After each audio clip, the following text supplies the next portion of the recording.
gives us an hour and a half. Probably we stuck to the official deadline. We have about an hour and 10 minutes. But let's just proceed, giving each speaker up to 15 minutes to do their presentation. If we can hold substantive questions till the end and have a group discussion, I think that'll be the best way forward. So without further ado, I will invite Stephenson to begin his presentation. Thank you. Thank you very much. Thank you. Good morning, everybody. What I'm going to do this morning is to present a kind of a brief account on the political economy of tourism development in the South Pacific.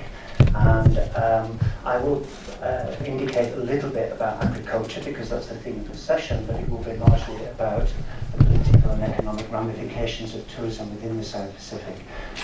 One thing that we have to do when we look at it, certainly in academic terms, we've got to go back to the work of Stephen Britton in the late 1970s and early 1980s. This work was prolific at its time, probably certainly 1980, 1982, the most highly referenced work in the political economy of tourism. And it was very significant and progressive because it was the first real attempt to apply dependency theory and stroke neo-Marxist theory to tourism development. And he had been influenced by some earlier work, notably Kent's work, Hawaii Islands Under the Influence in 1973, that argued that tourism has become a kind of a new kind of sugar, displacing rural agriculture.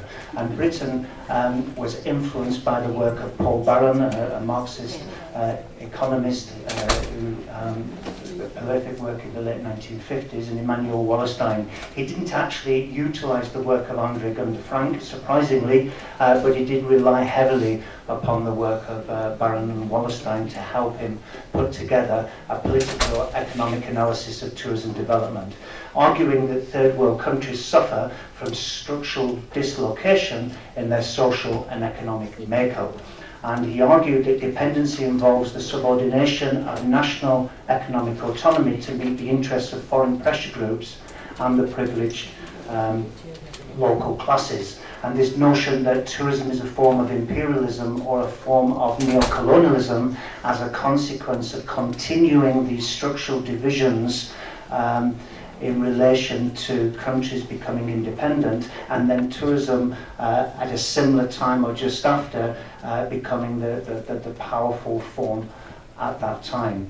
And he talks about the expropriation of the economic surpluses of wealth. So in a way, Britain talks about the periphery of less developed country is dependent upon the core or the developed nation for tourist flows because the wealthier countries control the key operating sectors, the hotel sector, the airlines, resorts and travel intermediaries. And this relationship is one of dominance and one of exploitation.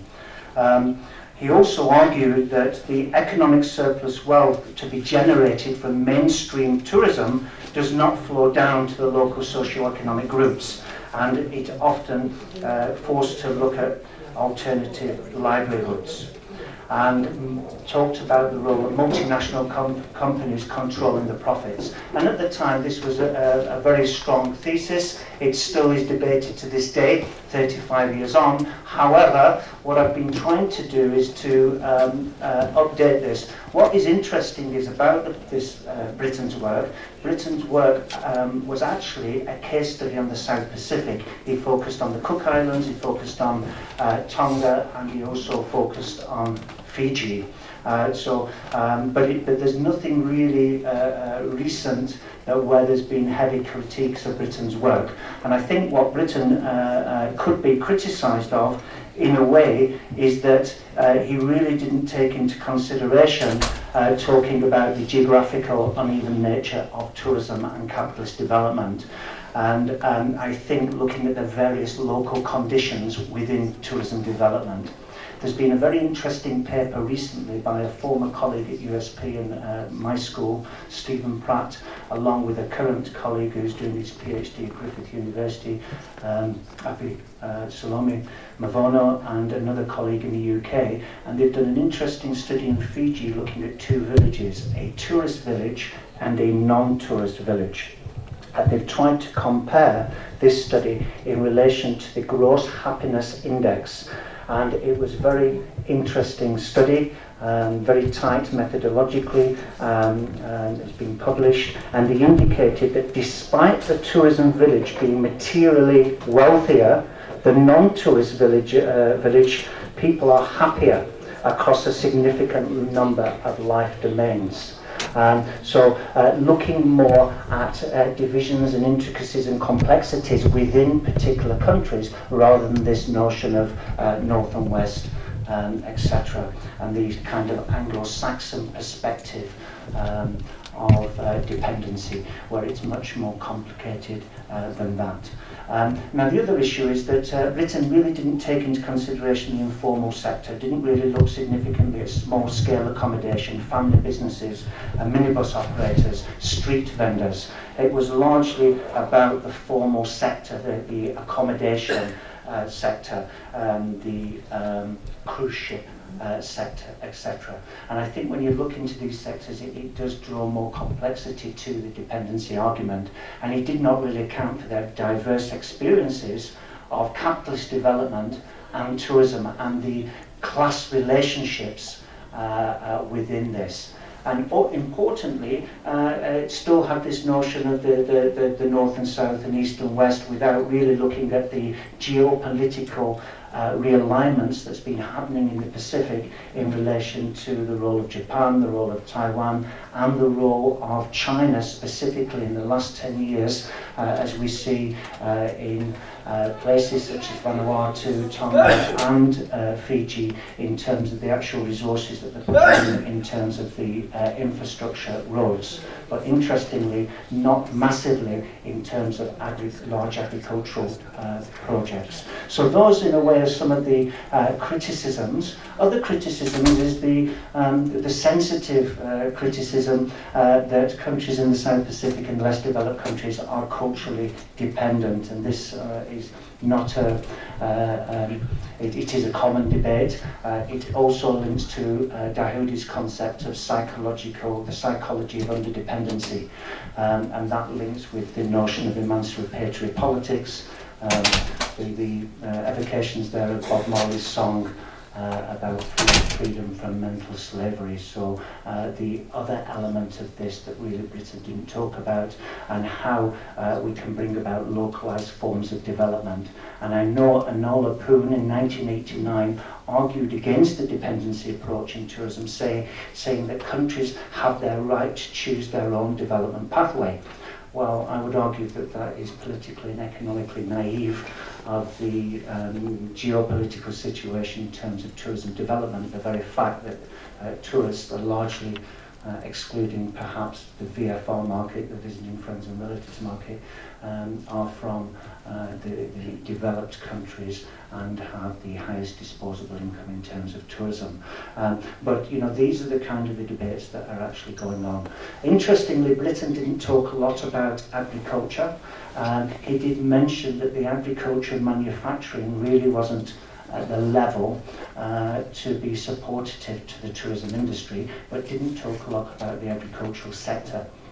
What we've had in tourism is a series of strategies to try to de-link this dependency situation. Strategies such as CBT, community-based tourism. And another strategy that I want tourism studies to talk more about, that we really are not talking a lot about, is fair trade and tourism.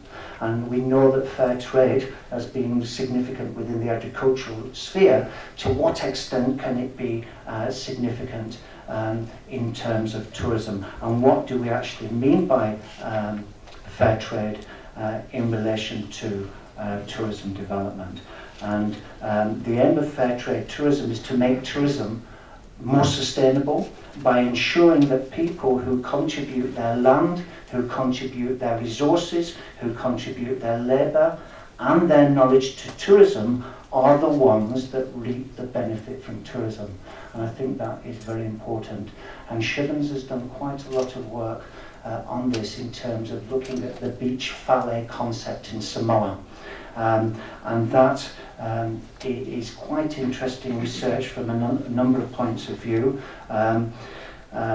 because of the way in which the beach valets try to bring about localized form of development, just the basic hut concept, and the way in which they have emerged from the community under the control of families and members, and how they're utilising local food products, buying fruit, vegetables and seafood from extended family members and other villages, and how in a way they can maximise the use of local products and local services.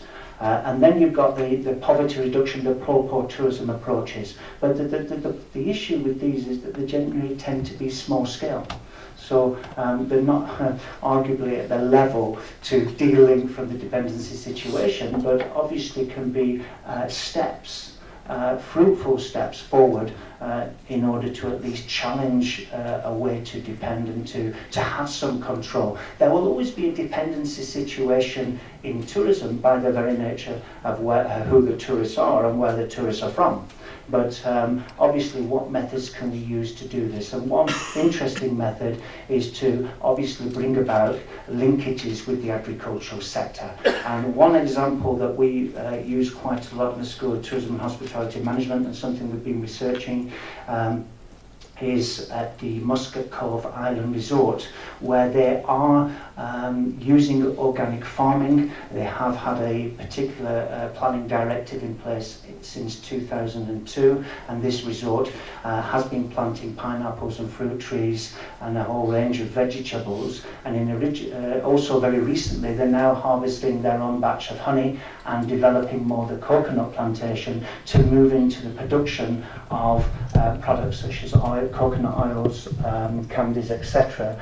And they're trying to brand that as well, which is an interesting development. And they're also trying to use localized mechanisms in terms of soil fertilizers created from kitchen waste, seaweed, shredded office paper, etc., etc.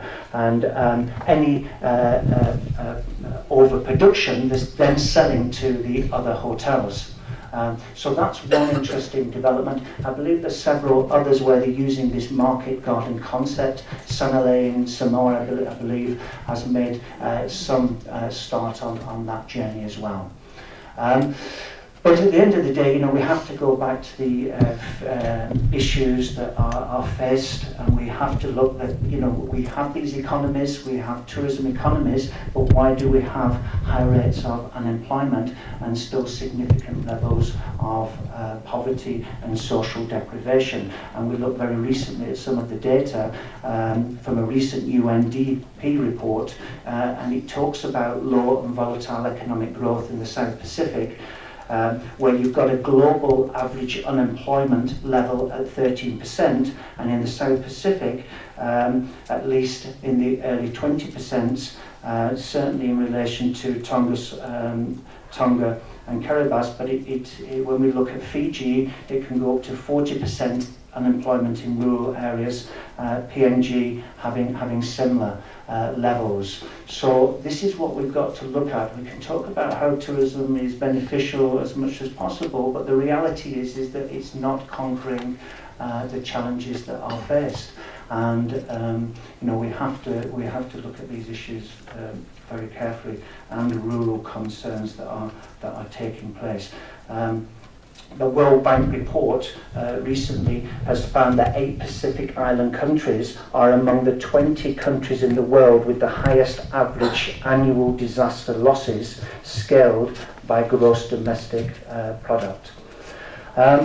So one way of looking at this is the recent data that's come on the Human Development Index, an index that looks at life expectancy at birth, literacy levels and standards of living. And if you look at the South Pacific countries, you'll find that Fiji and Tonga are low on the list, and even further down the list we have Samoa, Kiribati, Solomon Islands, PNG, being very low at 158th position. Finally, when we look at the challenges that we faced, we still have the territorialisation of spaces and places. We still have your Coral Coast, your Denarau. We still have places that are not integrated into the local economy, the local agricultural economy as well. We hear a lot about agritourism, but agritourism generally tends to be small-scale tourism. To what extent can it really challenge the dependency situation? Also, Gibson's work on an island in the Yasawas found that there were opportunities in these tourism areas. She studied an eco-lodge, and she found that the local community could in fact return to subsistence agriculture alongside tourism if they had the financial support from the government. But they would need to redevelop, and she talked of instances where the fishing boats were no longer maintained and they no longer had many fishing boats, etc. So these are some of the challenges that we look at. What I want to do is just to move to the final point, looking at the issue of development first. The issue with tourism is to think seriously about development issues. We often think about tourism development, but surely development should come first, then we can start thinking about tourism. And I know the World Bank have been using a case study example of people from Tonga going to New Zealand and working in their agricultural fields collecting fruit as a very good example of poverty alleviation, because they can be on 4 times the amount of money than they can in Tonga. But is that the answer? Is remittances really the answer? So there's a lot of questions and issues here is how we approach this. On a very final note, we need to move, and I've argued this myself in some recent work with Raul Bianchi in our book Tourism and Citizenship, we need to look at corporate citizenship and the way in which hotels and institutions should have responsibility. If they have a right to work in a particular country, they need to have the responsibility in terms of the CSR and the community responsibility through linking more to farm-to-table tourism, agriculture and tourism. Thank you very much for your patience. Thank you. Thank you, Marcus. That was an excellent presentation and a very good, in a sense, introduction as well for the other presentations. We'll try and, I think, look at some of these issues in a bit more detail. So perhaps it might be easier so that people can operate their own slides. Maybe we could do a little bit of musical chairs. And just introduce Tim Martyn to talk about agriculture and tourism leveraging the synergies for growth.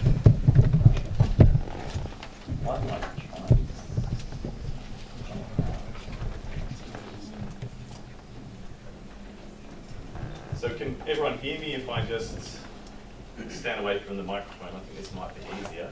But yes, I'm Tim Martyn from FAO. My colleague and I, where's Vili? Over here, put together a paper which should be available to provide more detail on this presentation. But some of the information we'll present comes out of the work that FAO has done looking at agriculture tourism strategies in a few different Pacific Island countries, as well as the policy mapping work that SPC's been doing in recent years. Let's see if this is going to work. Oh, it does work well. Fantastic. Okay, so agriculture tourism linkages. I think the main point that I'll be making in this presentation is that there's an opportunity to add value to both sectors by increasing the supply linkages between agriculture and tourism. I'll go into it in more detail, but essentially agriculture is seeing the need to differentiate itself, brand itself through increasing use of specific food. That tourists are demanding that, and so it's important for them in terms of marketing their industry, growing their industry, and at the same time for farmers to hook into a growing market. And the major constraint that we face isn't the demand side, that in most cases the tourism industry is almost willing to pay a slight price increase over imports if it get local food, but there's just a real lack of supply consistency, and we hear this all the time. That most of the interventions we've been talking about in this space are focused on the demand side. Cooking books, working with chefs, trying to sort of create more positive imagery around Pacific food and tourism. But the fundamental interventions that are required to tackle that supply consistency, supply side interventions, looking at things like financing, extension, also the service to the tourism industry, the marketing side of things. And then I also talk a little bit about some of the demand side, which might also help incentivize the tourism industry to purchase more food than it does at the moment. So let's just present some background figures. We have, I guess, a tale of two industries, one that's on the up and one that's on the decline. Relatively speaking, figure 1 shows the importance of agriculture as a share of GDP declining and tourism on the up in recent decades in the Pacific at an aggregate level. And you can see that what's driving that is a huge increase in tourist arrivals and the almost imperceptible increase in agricultural production and the decline in many cases is what's behind the sort of low growth that we're seeing. And that's the difficulty for Pacific Island agriculture to move into the commercial space, to hook into some of the growing markets like tourism. And so policymakers around the region realise the real importance of increasing the value share of the tourism dollar in local agriculture. So the food and beverage component of the tourism dollar is a quite important share. It's the second largest after the cost of the rooms themselves, 30%. And as I mentioned on the first slide, there is an increased demand for more local content in the tourism industry. People are coming over to the tropics. They're expecting a tropical breakfast with pineapple, and mango and other things that they have in their mind. And so they're really looking for this. They're looking for innovative sorts of dishes. Everyone in Australia and New Zealand is going crazy watching cooking shows. Chefs are the new sports heroes, it seems. There's a real sense that food is important, and people are looking for that.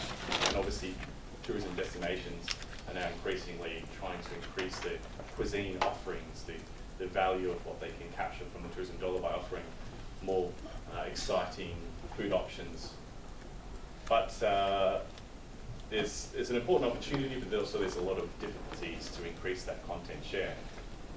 So I mentioned in the first slide about supply and consistency, and so I think this graph just gives a little indication, at least for tropical fruit, the problem that you face. The main season for tourism is those middle winter months, which happens to fall outside the growing season for tropical fruit, the natural growing season. And so when the tourism, when the arrivals are here, the fruit that they're looking for is not available. So there's a huge issue in terms of moving to year-round supply to be able to meet the needs of the tourism industry. There's, as a result of this, as you see, 60-80% of the food consumed by the tourism industry is imported at the moment.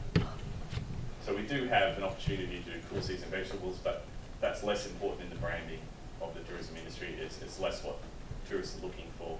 If you look at the TripAdvisor comments about food that people leave on the pages of the hotels they've stayed in, the number one thing they're often mentioning is around breakfast, it's around fruit, what do they have. If you talk to the tourism industry, as I said, they are struggling to get the supply that they need. They are willing to pay a slight increase on what they can get from imports if they can get the local produce, but they struggle to. And so they say, look, it's not the lack of trying. So you see the examples given in the previous presentation. Because the private sector isn't able to supply the resorts with what they need, they're actually investing in growing their own. They're sort of vertically integrated. And that just shows that the private sector isn't able to meet their needs. And so how do you tackle some of that supply inconsistency? And it's not just fruit, it's across the board. And it's really about capital intensive investment. And that means finance. It requires new extension information, it requires extensive training, and it requires all the missing inputs which lead to Pacific Island countries being outcompeted in some of these high value products. And So we see there's a gap in finance, there's a gap in extension information, there's a gap in support, linking farmers to markets, the service sector, which is particularly important in aggregating supply. And so these are all the areas where there needs to be far more intervention. So if we're going to talk about tourism and agriculture, we need to pick particular commodity chains and have a whole commodity chain approach to fixing them. Okay, so finance. I just thought this is an interesting way of presenting the gap. It was mentioned earlier, I think the Fiji Development Bank was talking about some of the problems that Pacific Island farmers face in terms of accessing finance, that there's a real perception that it's a risky sector, that they lack collateral. The collateral which they do have isn't easily able to be claimed by banks, so they sort of don't see it as something willing to lend against, and that comes out to land tenure and movable assets and all sorts of things. So as a result, you see a huge gap in the formal agriculture, the formal financial sector loans going to agriculture in the Pacific Island countries as a proportion of the GDP for agriculture. When you look at Australia and New Zealand at the top there, so more than a quarter of loans are going to the agriculture sector. But it's only a relatively small part of their overall GDP. In Australia, you get the same picture as well. The Pacific Island countries, agriculture is a particularly important part of the sector, but they're just unable to access finance. And so this is something everyone's been beating their head against for decades, really. But the trend I wanted to point out is that in the developing world, lending to agriculture is increasingly not coming from the formal financial sector. It's coming from informal sources. And that really comes down to what they call value chain finance. It's about relationships between operators in a chain, lending to each other, either forwarding them inputs like fertilizer or some other thing that they need, seeds, providing them information. It's about forwarding them some finance on the basis that the purchaser or the processor knows that they're about to get some product out of this person, that they're going to have some income, and they can subtract that from what they pass on to them at the end. And so this is where the real growth has been, moving outside of formal finance sector, moving into value chain finance. And so you sort of see those two figures there, the real gap between informal and formal loans going to developing country rural sectors. So what you have in both, in the example that I gave around value chain finance, you have contracts. The contracts is what is enabling operators within the value chain to have the confidence that they require to be able to forward on finance to the other operators. And here's two examples of how value chain finance really works. I won't go into too much detail, but you have, as I said, the processor who, or the purchaser who's able to say, you know what, I'm going to be getting a lot of produce out of you under this contract, so I can pay you in advance, here's some money, or the value of the contract being taken to a bank. The bank seeing that this person is going to get paid, and now we can give you some money in advance, but we know you're going to have some income coming down the track. And this is really what's revolutionised agriculture in the developing world. Very little use of contracts in the Pacific, tiny use of contracts here. And there's lots of reasons why contracts are seen to not be enforceable. There's all sorts of issues. This happens in the past. 5 minutes, okay. So contract farming has a lot of advantages. When you've got a contract, you're specifying exactly what you want. You're communicating to the farmers. You're saying, this is the standards that I require. Often you're providing the support to help them to reach that standard. And this is where we need to move to if we're going to be able to supply a more sophisticated market like tourism, which requires certain quality characteristics. It requires certain volumes on a regular basis. So needing to move towards contracts. There's lots of examples. The Pacific, won't go into too much detail, but in chicken, tobacco, sugar, of how contracts are being offered. One of the things in many of these examples is that there's no alternative market. There's a single buyer. So it's very easy for the contract system to work. But you're seeing it come into other sectors as well, coffee, cocoa, vanilla, where there are multiple buyers. And so this is where things are moving, but mostly in export commodities. So bringing this into fruit and vegetable sector is something that's going to require a lot of confidence building, working with farmers and buyers. Often contracts are between farmer organisations and the buyer because, say, tourism industry doesn't really want to have to deal with 100 small farmers to get the quantity of produce that it requires. They'd much prefer to have 1 or 2 contracts. And this is what the sort of middlemen are providing at the moment in many cases, where they are buying locally. So farmer organisations have built this gap in other parts of the world. Very little experience of farmer organisations in the Pacific, or that's positive anyway.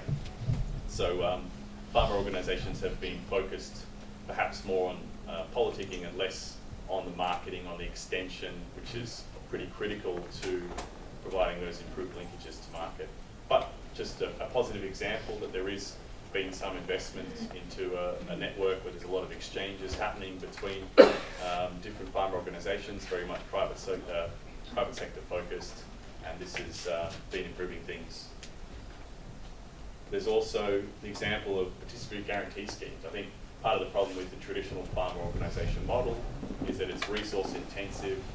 It requires a certain level of scale before it's worth the money that goes into building up its capacity. But a much smaller example here in Fiji, smaller groups of farmers focused on a particular commodity, selling into tourism resorts, having very good relationship with those particular outlets around the quality and consistency requirements that they have, establishing contracts and focusing very closely on maintaining that relationship.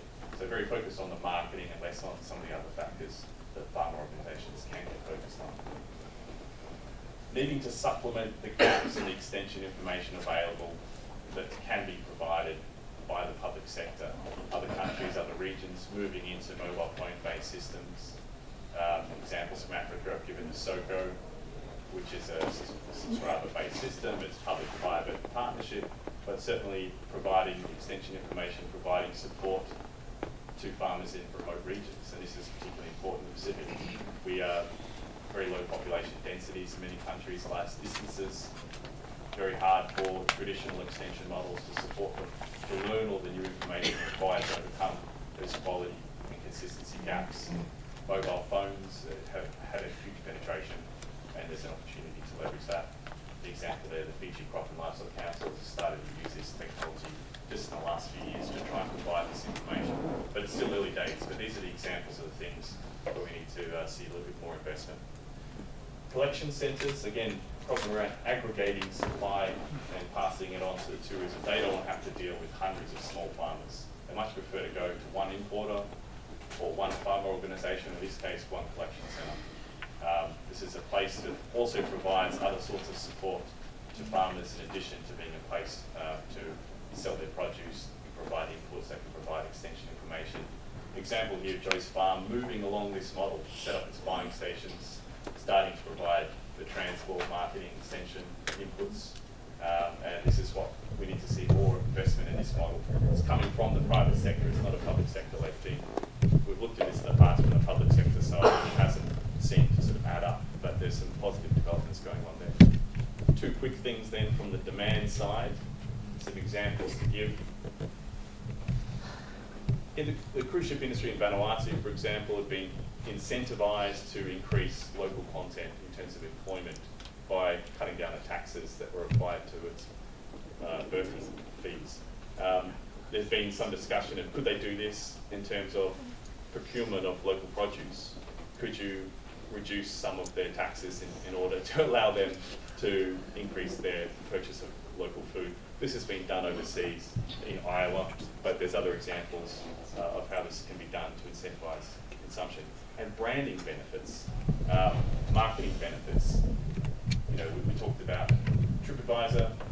True Pacific is what's been used for exporters to help give some positive marketing benefits for enterprises in the Pacific, which have a commitment to local produce. You can do the same with tourism operators, and there's lots of different benefits that's offered. Okay, so final slide was just a recommendation summarising what we went through. So the areas where more investment would need to be placed if we are going to improve our supply relationships. I won't go through them all. Thank you very much for your time.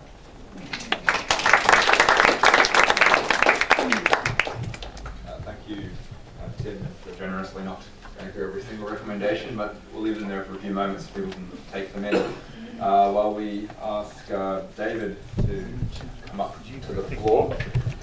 think that's also, again, builds on nicely on the first presentation and a good segue into the presentation on the coffee sector.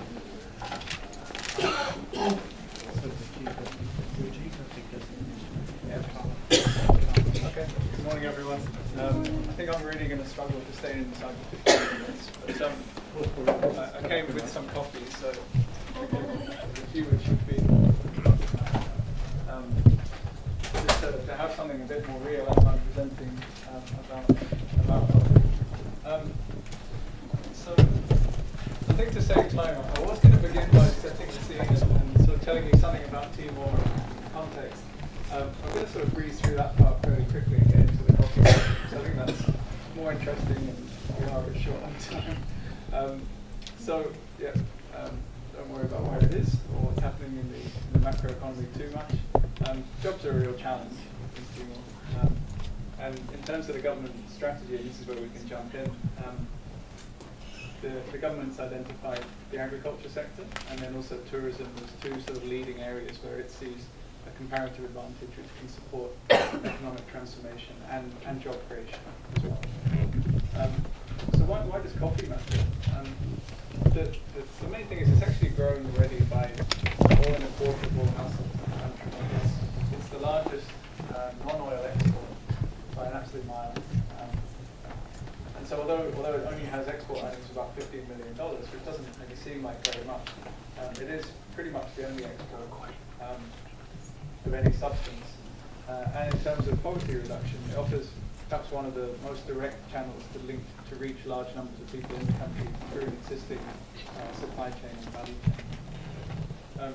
Most farmers in Timor have small areas, so you can see on the runway, about 50,000 farmers, households, and around about 50,000 hectares. So just simple average, most farms are very small, about 1 hectare.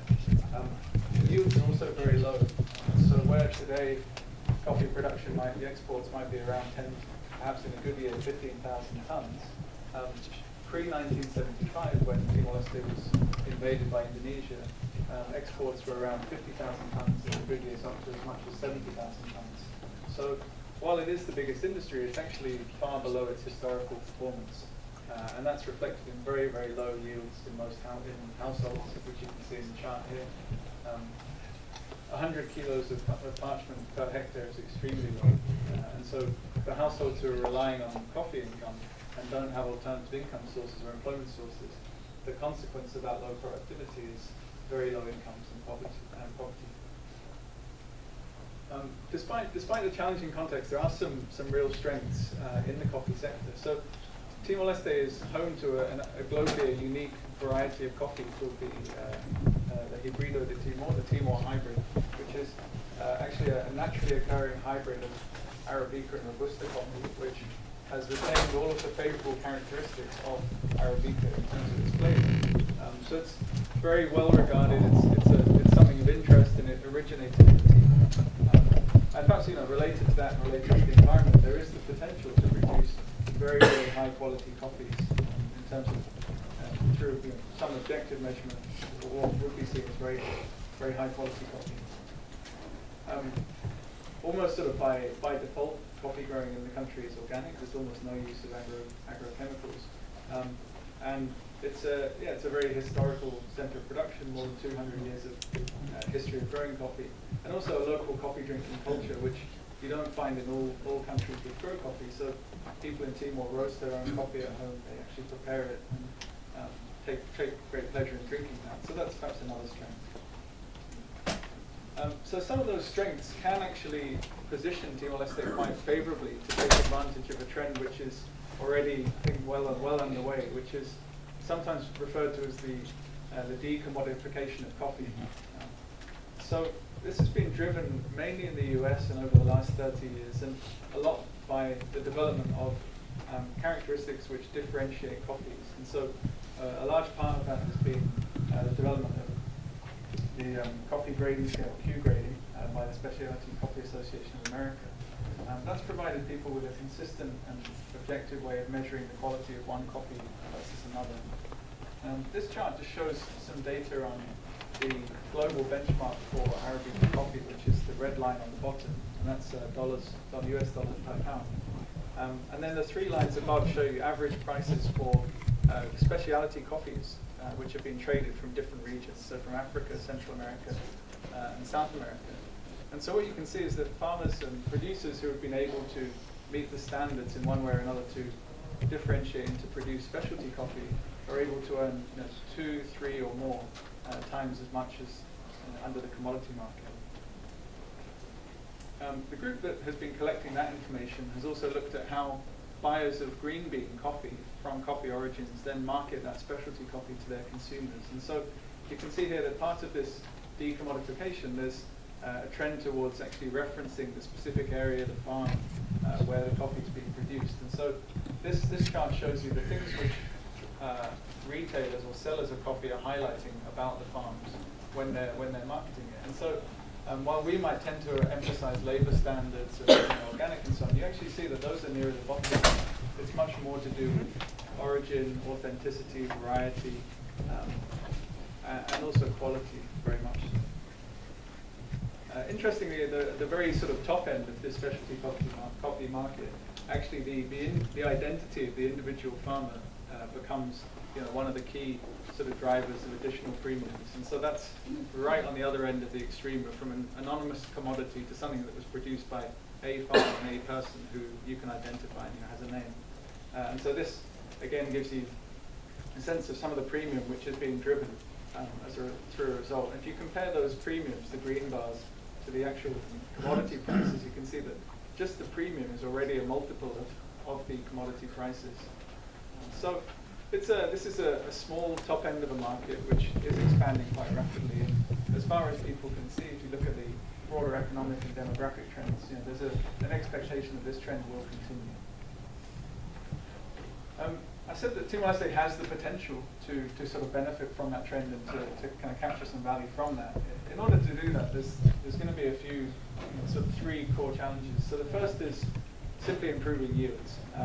You can see that it's no use producing almost nothing and getting a little bit a good price for it. You need to increase the volume. So that's where there are very old trees which are overgrown, either pruning them or replanting them in some cases is necessary.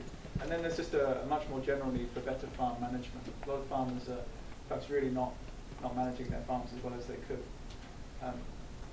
As I said, the specialty coffee, achieving those price premiums is really around quality, and that begins with farm management. And it's everything from the moment the coffee cherry is harvested all the way through the processing, and then the final trade.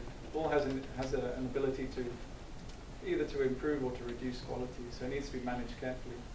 I think the color contrast, you can't really see the last box, but it's around marketing. Once you have a good product, there's the potential to realize additional value through the marketing, but I think you need to be clear about the sequence within which these things come. Specialty coffee and the premiums that are attracted are really fundamentally driven by the quality of the product, and it's easy to waste energy and resources in marketing something where the underlying sort of quality isn't there. So, it's sort of talking coffee and tourism linkages, but first just to give you a bit of a sense of tourism in Timor and where it's at. So Timor-Leste attracts relatively few visitors compared to the rest of the Pacific. The blue bars show tourist arrivals, but actually it's really sort of just foreign citizen arrivals, as reported by World Development Indicators. Of those, very, very few are sort of true tourists. And then those sort of red dots that you see convert the aggregate numbers into per capita terms. And so actually Palau's it doesn't have a red dot. It's typically way off the chart. It's sort of 6 tourists per person. But if you look at some of the countries like Fiji, Tonga, Samoa, Vanuatu, who've been more successful in building tourism industries, you can see that Timor-Leste, despite its aspirations, is a long way behind that. Despite that, there is a general trend is towards increasing visitor numbers. And that's driven by just general economic growth, obviously more business, and not so much at the moment by actually a tourism industry as such, where people are coming purely for holiday or visitor experiences. Because of the government's, you might wonder what happened. It's the last 2 quarters of 2013, and the government is adamant about the data. I really don't know why there was an extra 20,000 people in that 6 months, but yes, anyway, the trend is sort of driven, is not being driven by those 2 quarters anyway. So I left it there. But yeah, that's actually primarily not. This is going to go way over time. The increase in tourists is not actually visitors not yet being driven by tourists, but the broad strategy is actually to build on what is seen as some natural advantages. So there's eco-adventure tourism, cultural historical tourism, religious tourism. There's a whole set of challenges, and I'll list it there. I think if you imagine any country that hasn't actually got a tourism industry is creating something from scratch. A lot of things.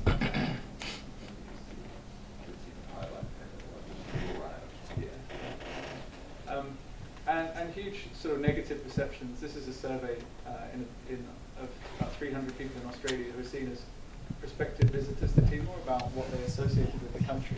It's not very positive, and that's another challenge. So looking at coffee and tourism linkages, and I think in sort of thinking about it, I really see this as sort of three aspects. And so the first thing is that if you can improve or create new visitor experiences which are related to coffee, that as a starting point can then drive a big increase in the value addition of your local production. And through that process of actually increasing the value addition, you can then you can contribute towards long-term development of a coffee brand and the markets for export as well. So I'm going to go sort of through a few areas where there are visitor experiences. So, everyone, not everyone, but many people drink coffee, buy coffee. And so there's been in the last couple of years a real growth in the quality of cafes in Dili, and then also in coffee retailing as well. And so that's something where people visiting Timor, they might get their first exposure to Timorese coffee, develop a taste for it, and through that perhaps become long-term customers. Coffee cupping and coffee tasting is something which happens to a certain informal extent already, and it's an area that could be developed more as a visitor experience, where you start to have more tourists. And then day trips to coffee farms, that's something which is really just beginning. So Timor will have its first, last year it had its first, it's now beginning to receive cruise ships. And so the cruise ships are actually offering sort of day trips to coffee farms. I think I have a couple of case studies. I'm going to sort of skip them because there's not really any time. So the first is on a community farm visit to coffee farms in Tanzania. And what I'll highlight is actually that there's relatively small numbers of people involved. But the visitor experience that was designed actually for coffee farming households who participated, the income from providing these tours to people visiting their farms, once established, represented in one case about 20% of household income, in the other case about a third of household income. So while it may not be that impactful on a sort of national scale in terms of the tourism industry, it can be very, very significant for specific communities who are involved. The other case study that I'd highlight is the Kona Coffee Cultural Festival. There's a general movement globally towards using festivals both in consuming countries and producing countries as a sort of focal point for developing the industry. The Kona Coffee Festival in Hawaii is probably the longest standing example of that. It goes back to 1970, happens every year. And as part of preparing this and looking into it, I was able just to access a bit of data on some of the impacts and the benefits that come through that festival. For those of you who don't know, it's probably worth saying that Kona Coffee has probably one of the highest prices per pound or per weight globally. And a large part of that is the sort of brand identity and differentiation that has come about probably through this festival and through other things as well. I wouldn't attribute it all to the festival. Okay. So this is some data on 2014. About 20,000 people took part in the festival, and 40% of them were from outside Hawaii. So they traveled long distances to take part in the festival. Most of them did so with prior planning. More than 50% had been before, and about 80% had a positive experience and said, yeah, they would definitely like to come again. In terms of the economic impacts, the Hawaii Tourism Authority gave a grant of about $60,000. There was a lot of cash and kind contributions, and it's been estimated, with some assumptions around a multiplier, that whole festival generated about $20 million worth of benefits. it's also a big market development tool. So you can see that both for the tourism destination and also for the coffee itself, there was a huge amount of media interest, lots of sort of articles, publicity, and again, Hawaii Tourism Authority made an effort to value that. It's about $350,000. Okay.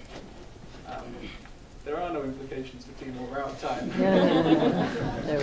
Quick summary. Yeah. So there is good potential for coffee tourism linkages, but to be clear, you're not going to fix all of the problems in the coffee sector, especially productivity, by bringing some tourists into the mix. And similarly, from the tourism side, if you really want to get a lot of visitors coming to the country, develop a destination, coffee is not sort of the magic thing that's going to, really the blockbuster event. Having said that, there are some useful linkages I've tried to bring out a little bit. And the suggested approach, I would say, is that allow the coffee industry itself to drive the development of visitor experiences, and in a way which they see as being consistent with the broader goal of building the industry. So three special sort of focus areas. The first is around improving the retail experience. So if you go to some international hotels in Timor at the moment, they will serve you Nespresso or they'll serve you Ili coffee.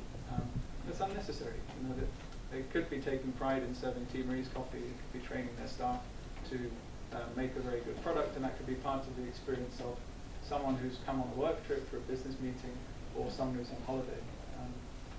So there's a whole load of things around improving the retail experience. You will have seen the packets that are floating around. If you looked at them, some of them are quite well presented, some of them are very badly presented, some of them, the way that they've been put together will not actually protect the product very well. So there's potential to improve all of those things. It's quite practical. The second is around developing farm visits, perhaps looking at that model in a way which will actually provide much bigger benefits to farmers themselves. And one of the ways that can be done is by linking farm visits to the sort of higher end single origin coffee detailing. And then the third sort of focus area is around coffee festivals, and so using that as a focal point for the industry development process. Using competitions as a way of incentivizing excellence, whether it's in coffee baristas or in actually the quality of the coffee itself, coffee roasting. And then taking a sort of gradual development to building brand and market links. So beginning very much with the quality, which is necessary to be part of the specialty coffee sort of industry globally. And then once those things start to be more firmly in place, using that as a strength which can then be marketed externally. With that, thank you for your patience.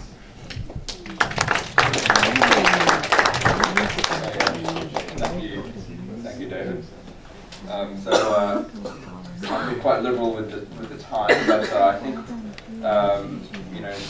we have enough time if we incorporate the fact that we started a little bit late. So I'll just invite Chetan to come up here and start. 15 minutes.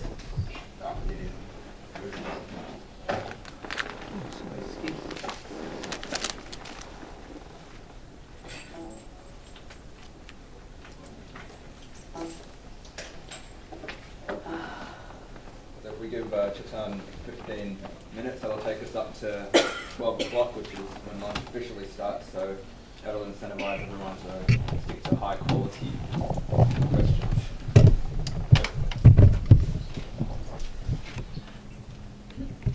Okay. Thank you so much.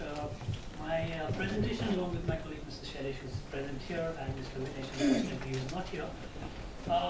The entire aspect that we are trying to promote here is we're trying to propose a policy towards agritourism. Currently, Fiji doesn't have any kind of an agritourism policy.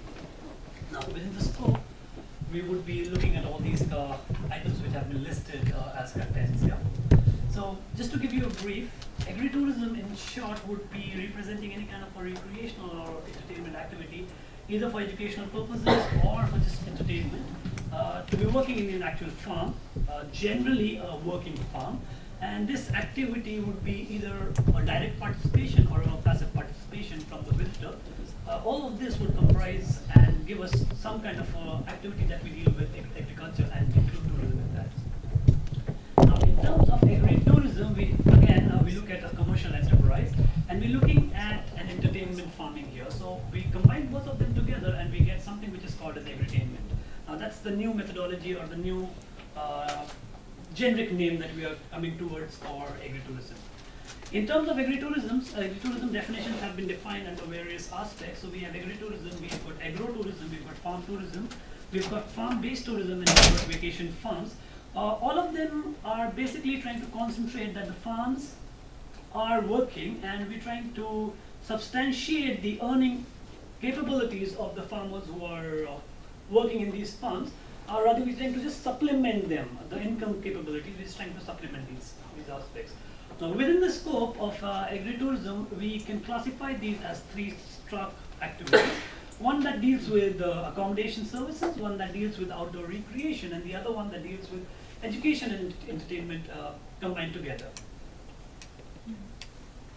As far as the Fijian agricultural status is concerned, we've taken the status from 2009 agricultural census. We see that there are 32% farms compared to what there were in 2001. Also, the average hectare size of the farm has been reduced from 6.2 hectares to 3.9 hectares. Also, these farm sizes have been divided into 8 major categories according to the sizes, and we see that the biggest decline is in farms which are less than 1 hectare and more than 100 hectares. Now, if you see farm sizes usage, our main concentration for the policy proposal here is between farms which will range from till 5 hectares, because approximately they combine together and they form 80% of the farms that Fiji has currently. Now, looking at the farm types, we see that you have crops or monocrops or maybe multiple crops, but then it's just crops as being farms, and then you have a mixed variety where livestock and crops are being combined together. So we've got these two types which are fairly leading, rather than just livestock-based farms. In terms of the household dependence on farm, we see that less than 25% dependence on the farm and more than 76% of the farm dependence on the farm is basically where we're looking at.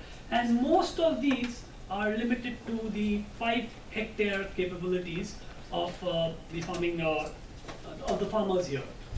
Now, what's the need for agritourism here? Marcus here just raised one question that actually agritourism would not be able to substantiate because it's not something done on a large scale. Now, what we are trying to say here is that agritourism is just a supplement. Now, I'm not saying that agritourism here would be a game changer, but it will be able to supplement something out of it. So when we say supplement, we're just trying to add some more income basis. As we see that the income generation and the household credibility on farms is higher when you compare to the lower farms. Therefore, agritourism could be one aspect that we can help them in generating more income. Also, if you look at the last line from the first point, it says that it generates somewhere around 65% income for the total population. In the recent years, we see that the GDP contribution for agriculture has been declining. So hence, this can also be able to supplement that to some extent. I'm not saying very heavily, but to some extent, definitely. Also, we see that there are some decline in the performances. Now, this could be from a because of various reasons. Sorry. And some of these are market deficiencies, soaring production costs, etc., etc. Now, these points I'll be highlighting during the remaining of my presentation. Now, some of the points that I would like to highlight here is when India introduced its agritourism policy in the state of Maharashtra, in the year 2005, in just 1 year, there was a 25% increase in farmers' income. In the case of Italy, ranging from 1999 to 2007, there has been a 233% growth in the average income from farmers. In the year 2004 alone, in US farms, we had a 955 million additional income in just 1 year. Now, as far as the tourism indicators are concerned, has been pointed in the presentations before as well, we've seen a growing trend for a number of people coming into Fiji as far as visitors are concerned. So agritourism could be another way of providing a different activity, providing a different type of experience to the already increasing number of visitors. Now, as far as agritourism is concerned, it also has a multiplier effect in itself. The government could just give one specific type of fund to every tourism operators, and agritourism would automatically spend it locally. The operator would then charge the guest. This would get some taxes. This would get some money. The operator pays taxes, and the money is then returned back to the government. So this is a cyclic process which will help the development of existing infrastructures, development of some kind of money initiatives here. Now, as far as the policy alignment is concerned, in terms of policy alignment, the first part is that policy should be developing consensus on the role of tourism in terms of development agenda. It should remove barriers to growth, and it should augment our capacity building. In terms of stakeholders aggregation, we are trying to involve the rural sector in tourism marketing, tourism, and start mobile training units, then mobilize support for primary players. That definitely helps in creating more livelihoods through culture, nature, culinary, transport, and other ancillary services. Now, looking at the policy framework, any agricultural tourism-based policy would be looking at all these aspects. So it's better that we combine all of them together and we come up with a consolidated and composite policy which can then help us in leveraging the particular standards and bridging the gap between the income that these people are earning. Now, for our policy proposal, we've broken it down into different aspects. The first one is statutory, then marketing, then operational, marketing, and then incentive. In terms of policy proposal, we are looking at proposing it initially for farms which are less than 5 hectares. We're looking at farm types which are mixed farm. We're looking at stringent quality and control measures. We're looking at classification and limiting both farming and non-farm activity. We're looking at utilization of 25% products from the particular farm itself. And definitely we're looking at ensuring that we're looking at capacity building in terms of agriculture, tourism and hospitality, marketing and accountancy. Now, as far as the typology of agriculture is concerned, our major aspects here will be on working farms with passive control. We're looking at working farms with indirect contact. Now, that depends upon what kind of a product visitors would like. We can't just force it on them. We can just allow all these. Also, we're looking at working farms with direct contact, and we're looking at working farms which provide you with direct and authentic agritourism contacts. In the case of statutory policy, we ensure that we need to ensure that there is a registration of business under the Agritourism Act. We will also be looking at the landholding and current land use change. Now, this is a little difficult scenario because you have to go through a lot of proceedings, so we need to make it a little easy. When we make it a little easy, we come to the rezoning and change of land use again. We need to also look at what should be the minimum size of the farm. We're also looking at what should be the minimum utilization of raw materials from the farm in itself, so that the farm in itself can grow, and we also promote agriculture within the farm and not make it as a commercialized tourism activity. Also, we should be looking at what kind of design, what kind of construction, and what kind and the number of accommodation and facilities that we provide. Again, that draws me back to the first, the point that was previous to it, which should make it that we're not looking at making it highly commercialized tourism venture. The kind of permit fees and single window clearances. Now, in terms of single window clearances, currently we already have a single window clearance in the registration of business in Fiji, which basically right now has been promoted is a 5-day process.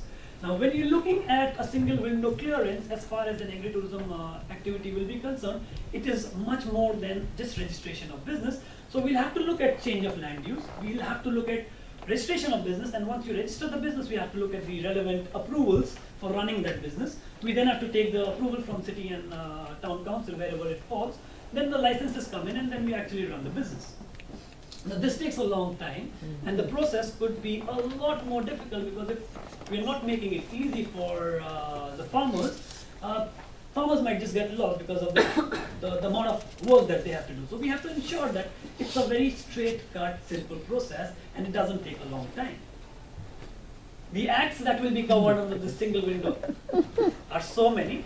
That's the reason we need to promote the single window option for these farmers. As far as the operational policy will be concerned, now people can be running a lot of things, but if there is no quality and control, we will miss out on a lot of aspects. So the first part is the farm and non-farm activity. We need to classify that so that we're doing and we're limiting ourselves to what is being legalized. Other than that, standardization and grading of facilities, specifically like grading of hotels in terms of 5-star, 3-star, 4-star categories, or the likes of diamond rating, etc., etc. Whatever we follow needs to be there. We also need to limit the number and duration of the event so that The focus is majorly on agriculture, and this again is taken only at a supplementary level. We also need to look at what should be the maximum attendance. Then we need to look at all the other factors listed in point 5. Security, liability, and insurance will be one of the major factors when we're dealing with operations. In terms of marketing policy, we'll be looking at only registered businesses being able to market their product. I forgot to mention the certification should be necessary here, and we'll try to promote it as an experiential tourism rather than just tourism or leisure activity. In terms of incentive policy, the policy should include monetary, publicity, social infrastructure, which could mean non-institutional infrastructure, and we should include capacity building. Again, as I said, it should be simple and hassle-free registration. The incentive should be given on depending on the family's dependence on farm income. Again, depending on the years of land holding and the utilization of the farm, depending on the area of land holding and the accessibility of the place, as in the farm. With that, I come to the end of my presentation.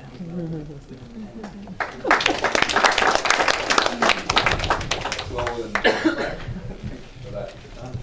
Okay, so with that, we have a few extra minutes for question and answer. I'd like to open up to the floor. Well, first, actually, let's thank the presenters. Open to the floor for questions. Please. Thank you, very helpful. My question is, all the presentations focused on agriculture and tourism, but in many Pacific Island countries, fisheries is key, and particularly when you look at Palau and other locations like that, where really the only local food stuff is renewable comes from the fisheries. Have you done much work on fisheries at all? Does anyone want to present us? Chetan? In terms of the role that we're looking at, we at FNU will be working on a smaller project that is dealing with agri-tourism linkages that will, to some extent, look at fisheries being included in that. So currently, we haven't done much work as per se, but maybe in the next 5-6 months, you'll be able to see some work on that as well. In the Timor case, there's somewhat of a tension between food security, sort of conservation and tourism development. So a lot of people rely on near-shore reef fisheries for nutrition. Obviously, that's actually putting a lot of pressure on the ecosystem, which potentially is one of the biggest issues in that pristine environment for tourists. Yeah, sorry. So there are some tensions potentially between, especially near-shore coastal management and then tourism development as well. I think the answer that people, there seems to be some consensus around is strengthening the frameworks to enable community management of the resources, to ensure that at the community level they're able to make a decision around how to balance conservation, management of resource, and then alternative uses, including tourism, and actually get income going to the community. Can I just add one more thing? Just in this comment, there will be some work done in Palau soon, because the point you raise is really important, where the nutritional contribution of fisheries to local subsistence fishers shouldn't be threatened by an ecotourism operation as well, and also the actual impact of ecotourism on the actual habitat and marine biodiversity itself. So I'd like to talk later about Timor. Christopher, do you want to say something on that? No, separate question. Okay. So Tim, a question for you, I guess. The seasonality in the Pacific isn't something you think would be a big issue. And I'm thinking, if you think broadly about the region, are there some south-south opportunities as you move closer northward from the South Pacific, where seasonality matters less, and there could be trade within the region in that area? Is that something that they was working on? And also, aquaculture was another one where you talked about, again, agriculture on the land. Are there any tourism aquaculture linkages? Maybe it's not very sexy, but look at giant clams or any shrimp farms. Thank you. No, I mean, there has been a little bit of investment in aquaculture in the region, but I think from a palate point of view, a sort of a muddy tilapia pond perhaps doesn't provide the same as what people are looking for is something from the reef or pelagic fish. But maybe in prawns, I know in Fiji there's been some development here, and I'm sure that's quite a good link into tourism. But people are looking for that.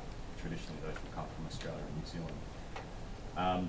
In terms of the intra-Pacific Island trade, the barriers are higher than they are between developed countries, and this is part of the issue. But certainly there are a lot of off-season technologies. So here in Fiji, they are using forced flower induction for pineapple and mango and other sorts of things. And it's just about having access to the knowledge and to the inputs required to be able to do it. And so Fiji's actually exporting that knowledge. So I've got a project in Vanuatu right now working on pineapple production off-season, linking to tourism there. And you've got Fijians coming over. So I think the South-South knowledge exchange is quite a good one, and certainly something to be developed. So Fiji's got some good knowledge in some areas. Other countries, maybe Tonga's got some good knowledge about tomato production. And certainly there's a lot more that can be done to exchange knowledge between the private sector. And just if I David, this again is a general. This decommodification. You use the case of coffee. I think it's probably more general again. So this the name of origin and this stuff is another real opportunity for the Pacific, where you're selling a differentiated product, agricultural product that commands a price premium. Any thoughts about generalizing that idea that agriculture is becoming decommodified? And that's for all. Sure. Others have thoughts on that as well.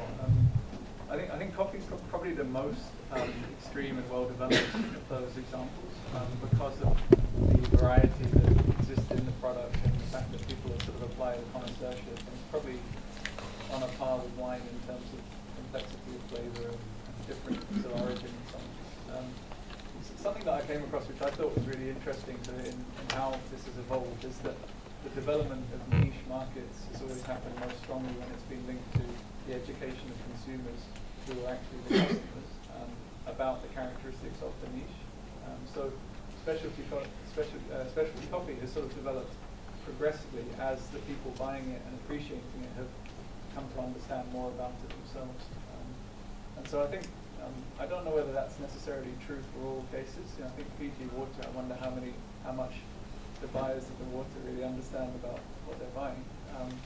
But more generally, I think there is the actual trying to link people's experience. There's a broad set of issues maybe around authenticity and attribution. So taking what was an anonymous and impersonal commodity and making it a sort of more personalized, whether it's a place or a producer. I think that's quite strong. I think can be generalized across a wider set of commodities.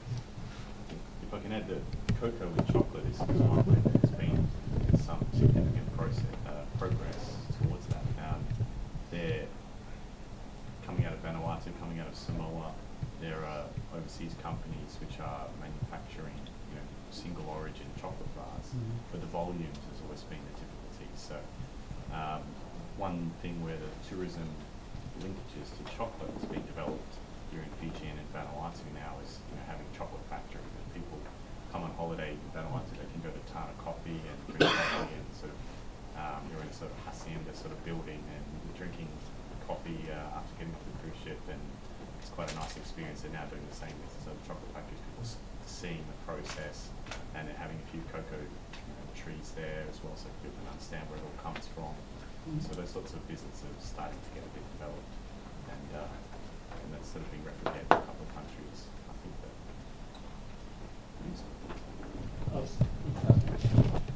Marcus? Could I please ask Tim a quick question? You've talked about farmers' organisations, which is quite interesting. I just wonder whether you could tell us what the challenges really with farmers' organisations, their ability, the extent to which they can negotiate or interact with hotels, and because it's not really within their mandate to do so, and how does that work? And also, how are they able to coordinate and communicate with farmers on real time in order to fulfil sort of requests? And I think these are the issues that we're having with farmers' organisations in the hospitality industry. See, South America, Latin America, farmer organisations have had decades of investment in terms of professionalising them as as a sort of rural institution to support farmers, and we haven't had that here in the Pacific. So if you're going to develop a professional farmer organisation which has the capacity to provide all this sort of support, it costs money and you need scale. And I think the problem is the Pacific, because of population density and also issues around cooperation with people which may be not being a tribal group, we don't have large farmer organisations which have that scale. In Papua New Guinea, in Vanuatu, Solomons, you have coffee and cocoa-based farm organisations which seem to have a scale to be able to maintain certifications for fair trade, organic, but when you move down to the small commodities for domestic market purposes, there's not so many successful examples. So I think the PGS example I gave from Fiji, Sinetoka Valley, is very much focused on a small group who in the same geographic area who can cooperate much more easily because they've got family linkages, and establishing a sort of a good relationship with a couple of different tourism outlets. So it's very much focused on the marketing side of things, because I guess it's all about understanding the tourism industry wanting to have that purchasing relationship with local farmers. If you can find a resort which is quite interested in establishing that relationship and offering that contract, then you're a good way down the track. But the small farmers themselves having to knock on lots of doors, it is quite difficult. So there's that's why you have to work on both sides of the equation, I guess. I just think there's potential solutions we could very much into planning directives as well. Quite useful. I was going to add to that. Just overall, in the Pacific, farming organizations are still in the early stage. SPC is working a lot with FAO and some markets. We're looking to the Caribbean in terms of this field, in terms of resolving the extension production issues that Tim talked about. Caribbean, as you know, have done quite a lot. Here we're still at the early stages. We actually are not too prescriptive as into where they fit vertically. I think the most important thing right now for the Pacific is to deal with the technologies, the off-season cropping. Public extension officers are just stretched. There's just not enough extension officers for, I think, 1 to 4,000 farmers is the kind of numbers we have in the Pacific.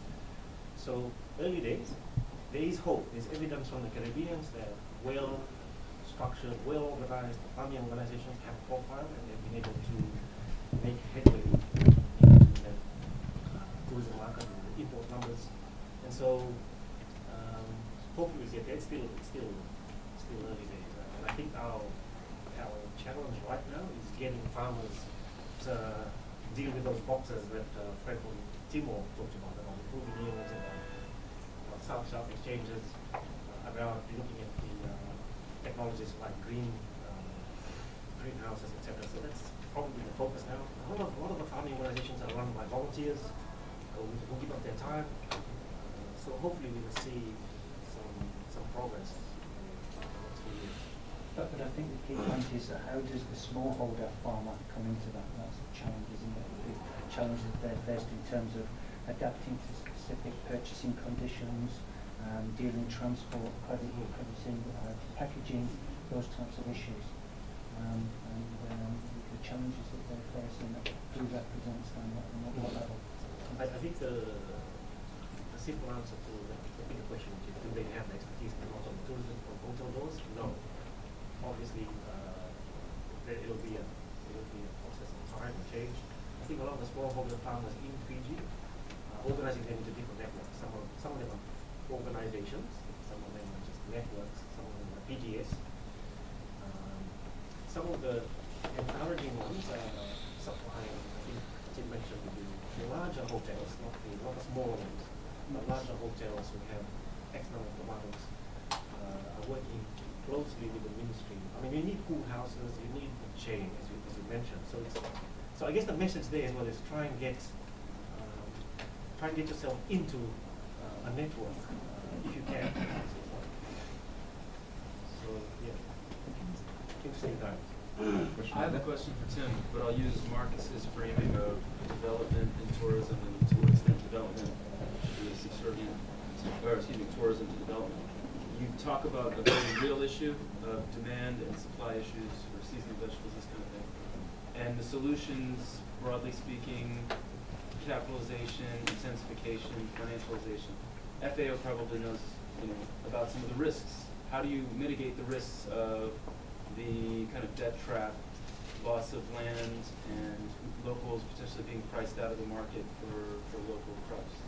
Yeah, it's not for everyone, and I guess that's the reality of the transformation of farming sectors the world around. As you move into this more commercially oriented farming, a lot of people who are selling a small proportion of their total produce, it's mostly for subsistence, it's a small amount marketed. Those are not the ones that usually head down that commercial path. So it's about picking, identifying those farmers that have got the capacity to do it. At the moment, traditional land or traditional tenure land is not usually able to be used as collateral loans, and that's part of the issue why farmers haven't been able to access finance in Tonga, where it was done because they've got a slightly different land tenure arrangement in a particular squash export industry. A lot of people did lose access to their land for some time, so it's quite an issue. So I think people sort of learned from that. So that's why other sorts of collateral, which are supply contracts, value chain finance, these sorts of things, is where you're going to have a lot more potential to access the inputs that you need to sort of get over some of those initial technology gaps to being able to have more consistent supply. But not everyone's going to make that transition. A lot of people are in agriculture not by choice. A lot of people aren't looking to become commercial farmers. They're on the land, they're looking for income, and if an alternative to farming comes about, they'll seek that off-farm income opportunity. And you see that in droves amongst young people. So there will be a lot of transitioning out of smallhold agriculture in future decades. And there's a smaller proportion of those that have got the capacity to be able to move into more capital-intensive agriculture. It's a self-selecting process, but that's why I think we're in that early stages of that transition to farmers. Just my closing comment on my trade economist gap is sort of blinking right now. This is a lot of import substitution, and I would hope these interventions to capitalize aren't going to deviate too much from comparative advantage. I guess there's a threshold there where, because it doesn't make if Fiji's going to try to grow wheat, then we're in a nonsensical world. And not to say that, but it was just sort of a point that I thought bears recognition that you can alter the conditions to produce something, but it's a matter of where to allocate your resources, and you probably want to be looking for opportunities where you're taking advantage of the local conditions rather than trying to alter them with lots of capital. Yeah. Certainly tropical fruit was one we gave an example of. Exactly. So, one more question in the back. Thank you, Chair. Thank you so much for some of the presentations. I just want to give the local perspective of Fiji in terms of our farmers out there. Thanks to SPC, they have branched out into the organic version of doing things here in Fiji. But when we go back to the triple P concept of some identified hotels trying to identify their resource owners, to work with them so that the resource owners could supply high, consistent supply of vegetables. That is also, like I specifically, still early days. Because I think the main point I want to drive is, this is a sticky issue when we talk about small growers. It is their definition of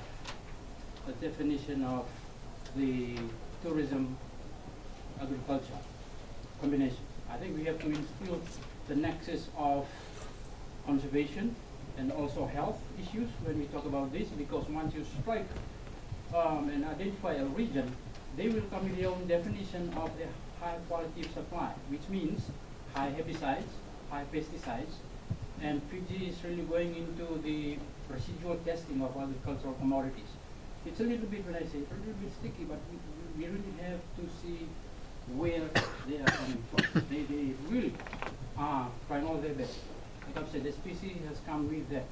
I'm working with them. And also, when I talked about the concept of triple P, currently when you drink that water, I am currently working with them, because I'm from the region, to try to elevate that connection, where we have resource owners, where we have a region so vast with agricultural potential, and we have a big player in Fiji water. and they would like to maintain their global name out there. So for us, we are doing a lot of capacity building to do that partnership. We're trying to instill to the farmers. We are about to go into this. The end road will be health sanctuary and all those things. Where this is what it is. Frankly, we sell silence, we sell health. So this is something that I was going to input in the discussion, that when we talked about small or grower, those are some really nitty-gritty nuts and bolts stuff that we really have to dive into. Thanks. Thank you. Well, I think we're closing in on how much time we've got allocated for this, so let me just thank the presenters again for some excellent presentations, for everyone joining with me. Thank you. And a lot of interesting insights and opportunities raised in the presentation, so hopefully that was interesting for all of the people here. Thank you.